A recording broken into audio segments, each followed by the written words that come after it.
핫핑크 춘혜 언니, 단호박 김쌤의 파고 두더지. 두 여자의 더 재미있는 지식 토크. 네, 요즘에 고양이 집사로 이름을 날리고 있는 분 오늘도 모셨습니다. 고양이 집사님 50명이나 넘는 고양이 쉼터를 운영하고 계신데요. 지난 시간까지 우리 캣맘으로서의 어려움 뭐 이런 것도 얘기하고 그랬는데 오늘도 궁금한 게 이제 얘기하다 보니까 너무 많아요. 네, 김현정 선생님 어서 오십시오. 네, 안녕하세요. 네, 반갑습니다. 뮤지컬 배우 김현정 선생님이시라면서요? 배우 아니에요. 배우 아니고 네. 이제 음악 감독하고 작곡 편곡 쪽 일을 했었어요. 네. 뮤지컬 음악을 네, 작곡 편곡을 하신 네, 거예요? 네. 그럼 원래 그 전공은 음악이셨던 거예요? 원래는 클래식 작곡 전공이에요. 네. 그래서 그렇게 여성스러우신가 봐요. 클래식이 깔려 있으셔가지고. 네. 근데 클래식이라고 이렇게 여성스럽지 않습니다. 맞아요. 네, 굉장히 그 터프한 남성적인 여성들도 많은데. 저는 보기만 여성스러워요. 사실 안 그래요. 네, 외유내강 하시군요. 네. 자, 근데 유기동물 뮤지컬 공연까지 하셨잖아요. 네, 저희가 2018년도, 19년도쯤에 이제 제가 이렇게 활동을 하다가 보니까 유기동물이 너무 많아서 이제 그 주인공이 강아지긴 한데 슈가팡 뭉치라는 그 대본을 직접 쓰고 음악을 만들고 해서 공연을 강서문화원에서 첫 공연을 했었어요. 슈가팡 뭉치. 슈가팡 뭉치. 다 강아지 이름이에요? 강아지 이름이에요? 아니에요. 그 뭉치가 주인공이에요. 어. 그 버려졌는데 주인이 우리 엄마가 나를 데리러 올 거야. 그러니까 시골에 버려졌는데 기다리는 거예요. 뭉치는 개예요? 네, 강아지. 근데 우리 엄마가 나를 데리러 올 거야. 그러고 기다리고 있고 주위에서는 너는 버려진 안 올 거야. 이렇게 이제 하면서 이렇게 벌어지는 모험 이야기예요. 그리고 슈가팡이라는 거는 그 주인공이 뭉치만 있는 게 아니고 고양이 핑크젤리라는 고양이도 있고 그 다음에 루돌프 할아버지가 있어요. 강아지. 그래서 루돌프 사슴.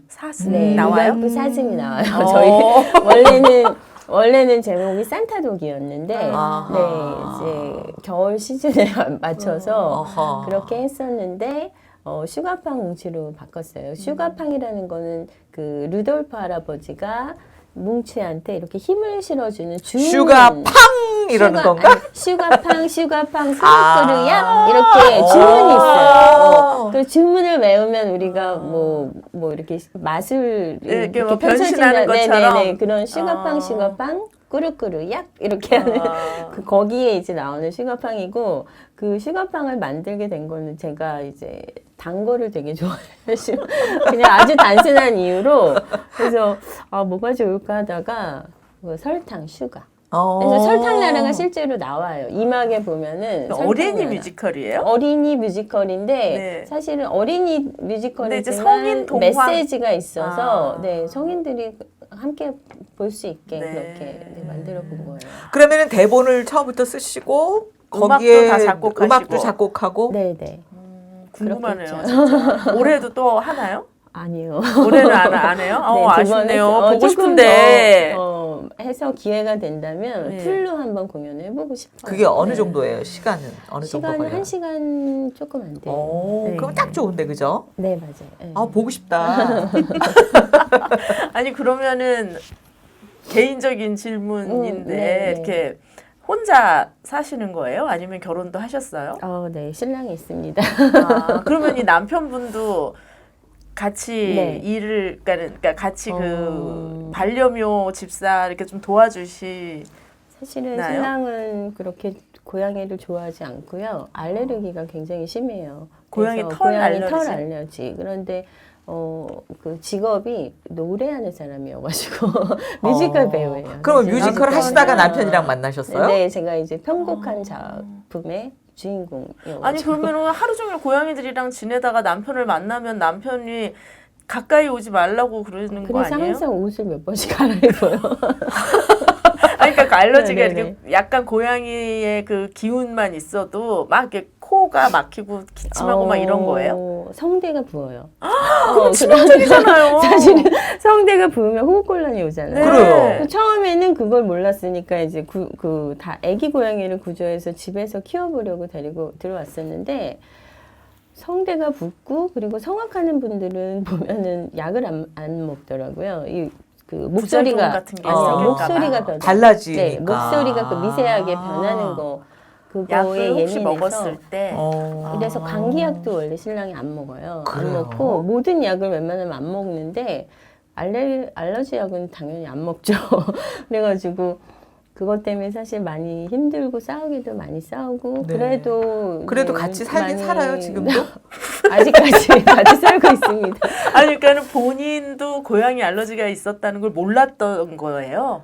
강아지는 좋아하고 강아지는 저희가 지금 한 마리 키우고 있어요. 어머, 아, 그런데도? 집에서? 네, 그 할아버지한테서 그 쓰러지고 저 병원 가시면서 그 트라이앵글 하면서 한 마리를 제가 입양을 한 거예요. 걔는 견종이 뭐예요? 말티즈예요. 아, 네. 말티즈는 괜찮아요? 괜찮아요. 강아지는 괜찮아요. 신기하네요. 그러네. 근데 이상하게 고양이는 털 알레르기 있는 분들이 생각보다 많으세요. 예.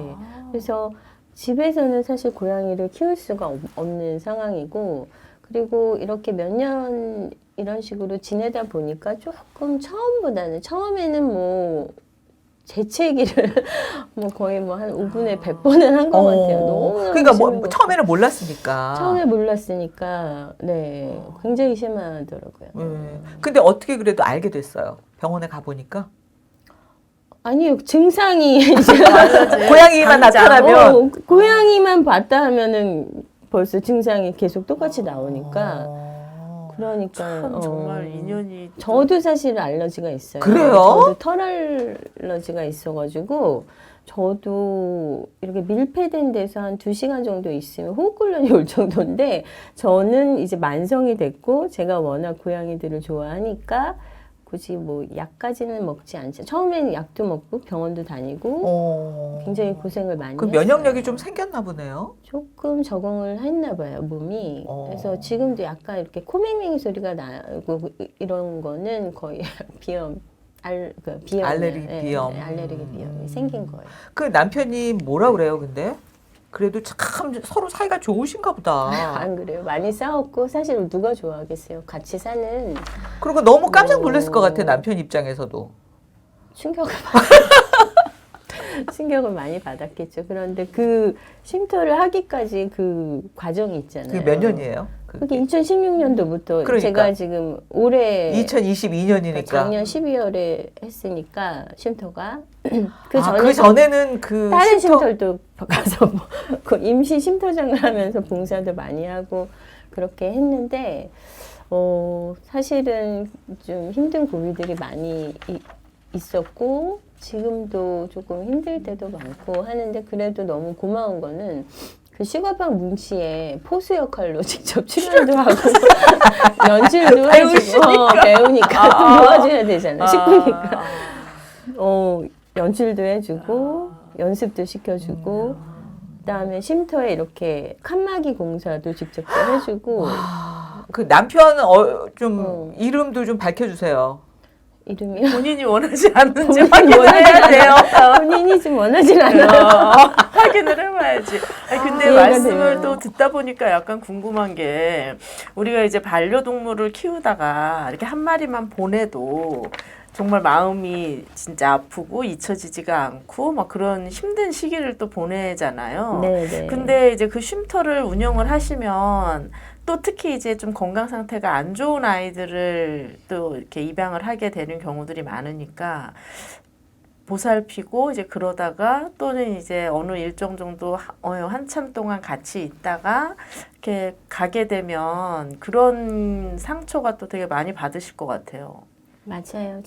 제가 이 쉼터를 하면서 특히 느낀 건데 제일 많이 아까 초반에 한번 말씀드린 적이 있는데 고양이 하면 떠오르는 게 이제 이별, 기다림도 있지만 네. 이별 그리고 이 동물과 관련돼서 일을 하다 보니까 이별이 좋은 이별이 있고 아픈 이별이 있더라고요. 좋은 이별도 좋은 있어요? 이별은 입양 가는 좋은 거? 곳으로 입양 가서 진짜 안전하게 행복하게 사는 모습을 계속해서 이렇게 지켜볼 수 있는 거. 인스타나 뭐 요새는 많이 이제 SNS가 있으니까 너무 행복하죠. 그런 모습을 보면 아, 또 이렇게 한 생명이 살았구나 그런 보람이 있고 아픈 이별은 말씀하신 대로 계속 쉼터에 올 정도의 아이들이면 길에서 생활이 어려운 아이들이 대부분이고 사실은 얼마 전에도 이제 제가 너무 예뻐하는 아이가 한 마리가 또 하늘나라로 갔어요. 그게 거의 우울증이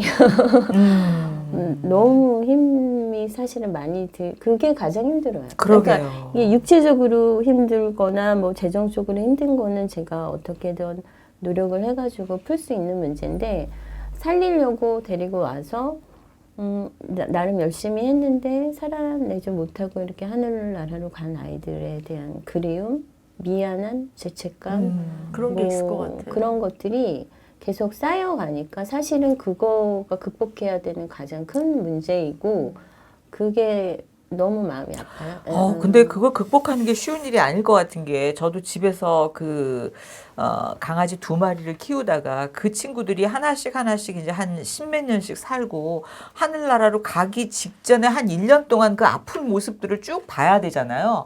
그것 때문에 그 다음에는 도저히 반려동물을 못 키우겠는 거예요. 저 같은 경우에는. 그 죽음의 모습이 내일이 안 좋아질래나 모레가 죽을래나 이런 게 이렇게 보이잖아요. 눈에. 병원에 계속 데리고 다녀도 또 나빠지고. 근데 그거가 한둘이 아니고 지금 계속 보셔야 되면 네. 그거에 대한 맞아요. 프로그램도 있어야 그게 되겠네요. 이제 아이가 가면은 제가 직접 화장을 지키러 이제 가서 보내고 데리고 오는데 또 와서 쉼터를 돌봐야 되죠, 애들을. 그 순간이 너무 힘들죠, 사실. 그 존재감이 큰 아이들이 하나씩 없어지면 이제 계속 그 생각이 나면서 또 삶은 계속 되어야 되니까 또 아이들한테 간식도 줘야 되고 청소도 해야 되고. 그러니까 그 죽음을 오히려 살아있는 아이들을 를 통해서 오히려 극복하는 하나의 또 그 모티브도 있을 그럴 수 수도 있겠네요. 있지만 사실은 슬퍼할 겨를이 없다는 그러니까. 그 표현이 가장 맞고요. 그런 것들이 너무 마음이 아파요. 이렇게 동물들을 구하고 또 헤어지고 이러시면서 그 헤어짐의 아픔이 저는 그 극복하는 게 저는 너무 힘들 것 같아요. 생각만 해도. 그래서 이 불쌍한 친구들을 우리가 딱 만나서 구조해야 될 상황이 됐다 하더라도 저 같으면 좀 망설일 것 같거든요. 물론 이제 그 아픔이 너무 크고 그런 상실감은 사실 제가 극복해야 되는 문제예요. 어떻게 보면 숙명인데 구조를 할 상황에서 그 생각은 나진 않죠. 네, 그냥 막 먼저 가는군요. 네, 맞아요. 이제 오히려 치료비가 걱정이지. 그 구조를 해야 되는데 그 아픔, 이별을 먼저 생각할 겨를은 없었어요. 정말 급박한 상황이 많아서. 네. 근데 김현정 선생님이 네. 유기묘가 이렇게 그런 모습을 보면서 이제 시작을 하셨잖아요. 네. 쉼터를. 근데 그 전부터 네. 좀 동물을 좋아하시고 그랬어요? 네, 엄청 좋아하죠. 진짜? 모든 동물은 다 사랑합니다. 그럼 그 전까지 그렇게 동물을 안 키우고 계셨던 게 좀 더 신기한. 아니에요. 한 번도 안 키운 적은 없어요. 근데 늘 있었군요. 늘 강아지는 항상 2마리 정도는 항상 키웠고요. 고양이도. 그럼 집에서는 형제 중에 어렸을 때 결혼하기 전부터도? 네네. 저희 엄마가 워낙 좋아했어요. 저희 엄마도 캣맘이세요. 그래요. 그 유전적인 요인이 있네. 굉장히 이제 너무 예뻐하시고 동물을 워낙 사랑하셔서 그 영향을 아무래도 제가 어렸을 많이 때부터도? 받았겠죠. 제가 아기 때부터도. 근데 저는 오늘 캣맘들이 하는 일이 저는 이제 고양이 밥 주는 정도로만 단순하게 생각을 했는데 그 외에도 하는 일이 엄청 많네요. 이렇게 뭐 치료하고 구조하고 또 중성화 수술도 시키고 그 전반적인 일을 정말 다 하는 것 같아요. 캣맘이라는 게.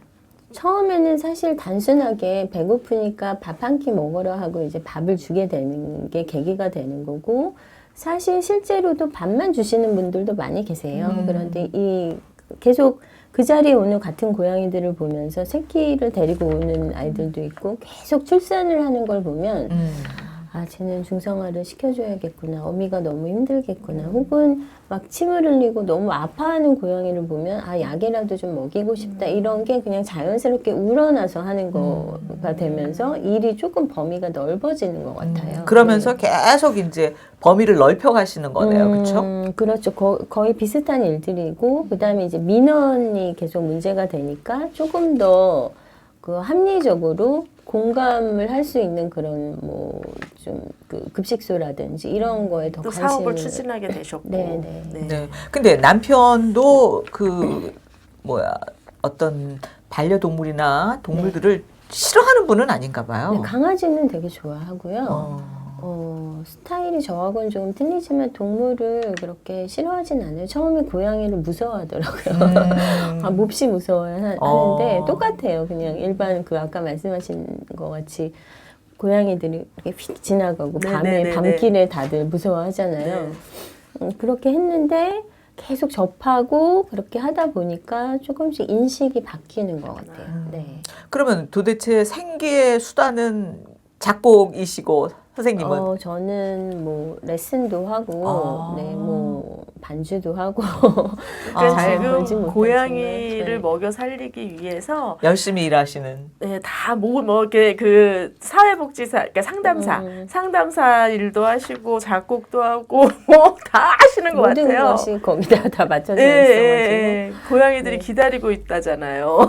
그게 굉장히 누군가가 네. 나를 기다리고 있다는 그 감정이 그걸 직접 느껴보지 않으면 사실 모를 그럴 것 거예요. 같아요. 네. 그렇구나. 네. 그런데다가 뮤지컬 또 슈가팡 뭉치? 싱가팡 뭉치. 이런 것도 지금 이제 뭐 직접 작곡도 하시고 또 남편은 출연도 하고 이러면서 앞으로 이어나가고 계신데 혹시나 여러분들도 이런 데 관심이 있으시면 좀 연락 주시면 좋겠어요. 우리 네. 한정 선생님한테. 네. 그죠? 네네네. 네. 김현정 선생님 네. 고맙습니다. 감사합니다. 감사합니다.